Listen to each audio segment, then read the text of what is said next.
Kaya na mga idol. Kaya na tayo. Let's go. Hello, what's up mga idol? Magandang umaga sa inyong mga idol. Welcome na naman sa ating vlog mga idol. For today's video mga idol ay magluluto tayo ng hinagang piyas mga idol. Para tips lang to idol. Para sa mga gusto magtipid mga idol. Para walang pangulam lang. So let's go mga idol. At kung bago pala kayo mga idol sa aking YouTube channel mga idol at naligaw lang kayo, please subscribe my YouTube channel at huwag nyo kalimutan pinutin ang notification bell para update kayo lagi sa aking mga bagong video at mag-comment below mga idol para ma-shoutout kayo sa sunod kong video mga idol. So let's go mga idol. Iwanan natin, pressure cooker natin yung piyas ng baboy mga idol ng 35 minutes. At umabot na sa taglang oras mga idol. Pubuksan na natin ito. Patayin muna natin yung apoy mga idol.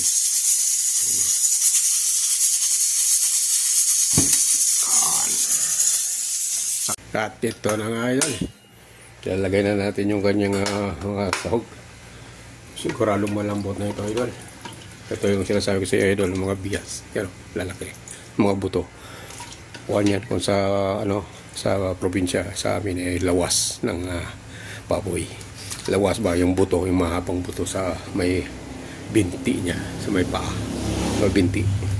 Bias nga tawag dito, bias. O ilalagay na natin itong idol, yung saging. Ito yung saging, ala putsiro ito mga idol, pero nilaga lang ito. Wala siyang tomato sauce. Ay, ano ba ilalagay sa putsiro? Tomato paste, tomato sauce yata. So, ilagay na natin itong mga idol. Ito. Yung saging. Yan. Dahil medyo matagal-tagal konti yan. Ilagay na natin yung saging. At pakula niya na idol. Lagay na rin natin itong yung Knorr.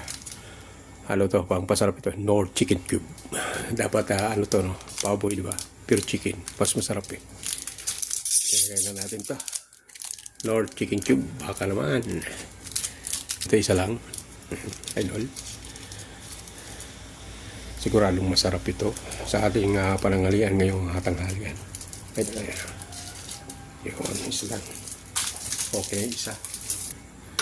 Takpan na natin idol. Pakuloy natin muna. Sandali lang. Mga 5 minutes. Ito lang siguro yung saging. Kasi nabalatan na eh. Kumulo. Lagay na natin yung pichay tsaka itong chay. Yan o, pichay. Ilagay na rin natin pala yung yung kamatis ng idol. Ito yung nagbalagdag ng pampasarap dito mga idol. Parang na rin ito idol, mga putsero na rin ito. Kasi may kamatis pa rin. Yan. Pag kumulo, okay siya. Kumulo idol, okay na yan. Natin ng tikman mga idol kung tama na yung timpla. Ano na? Kung okay na ba yung lasa.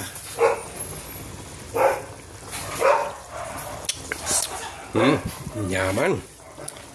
Lasang nilaga na parang putsiro mga idol kasi may saging nga siya. So ilagay na natin tong idol, yung sili, yung pang sigang para sa ating nilagang bias mga idol ng baboy. Hindi ito bias ng baka. Baboy lang ito idol. Yan mga idol.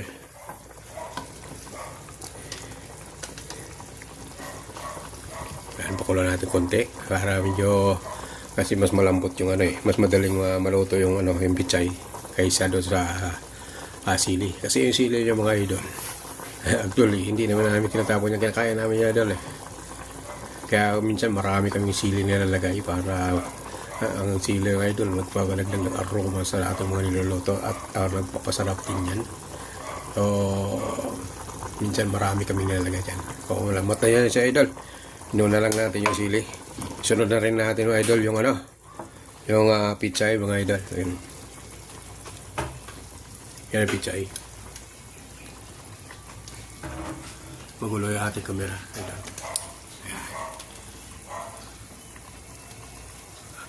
Okay, lagay na natin itong pichay. At pagkatapos ito, iluto na ito. natikman na rin yung lasa. Masarap. Yan. Bayan. Kailangan maraming gulay, mas masarap mga idol. Actually mga idol, yung unang naubos dito idol yan eh. Pagka kami kumakain ay yung gulay yun ang unang naubos kaysa karni. Siyempre mauna talaga yung gulay idol kasi buto-buto lang ito, maiwan talaga yung karni. Hindi na karni idol, buto. Double purpose to idol yung niluluto nating ulam mga idol. Ang purpose nito idol ay para doon sa aming aso yung mga buto, ano na natira. Kasi meron kaming Belgian dog. Pangat-ngat ito sa aso. Saka may mga askal, kami 2 askal, 5 sitso. So, yung mga tira dito idol, pangat-ngat natin ito sa aso. Yan ang purpose idol lang. Nagluluto kami ito lagi ng buto-buto para sa mga aso, yung mga bias. Lalaki kasi yan. Ngatin nila yan. So idol, luto na to. Kakain na.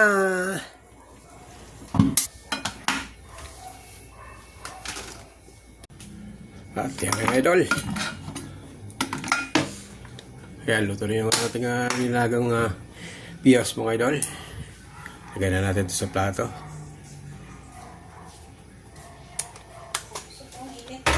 Init nga.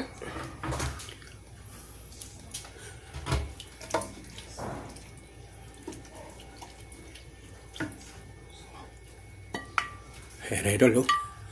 Harap, oh. Ayan.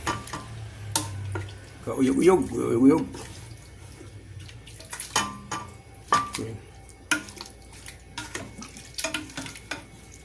Kung kakain nito mga idol, 3 lang kami. Ayan ako isa. Natutulog pa tanghali na.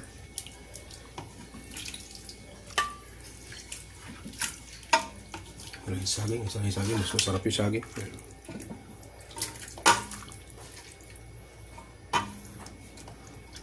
Wow, masarap.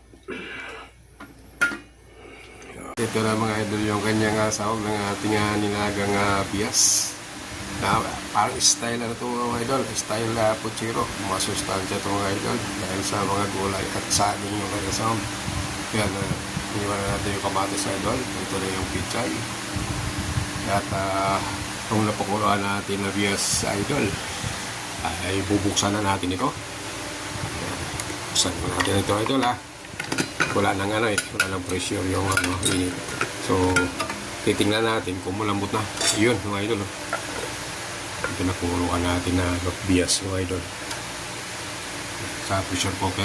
So titingnan na natin ito mga idol kung malambot na ba siya o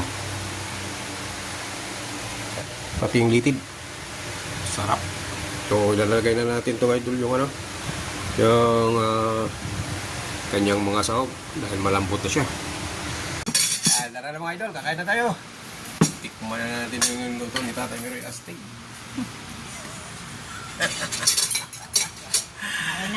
Kain na tayo.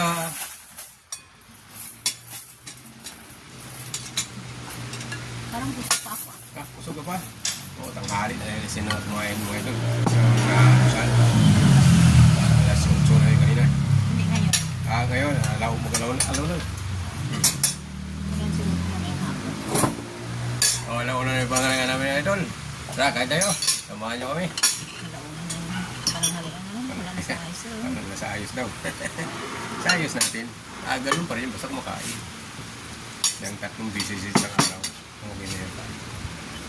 Dati kumakain kami mga idol 1 beses na sa isang araw. Ngayon medyo kumakain na tayo ng 3 beses kasi yung presidente natin Marcos na. Hindi yung nakaluwag-luwag na dahil kay PBBM. PBBM, salamat ha.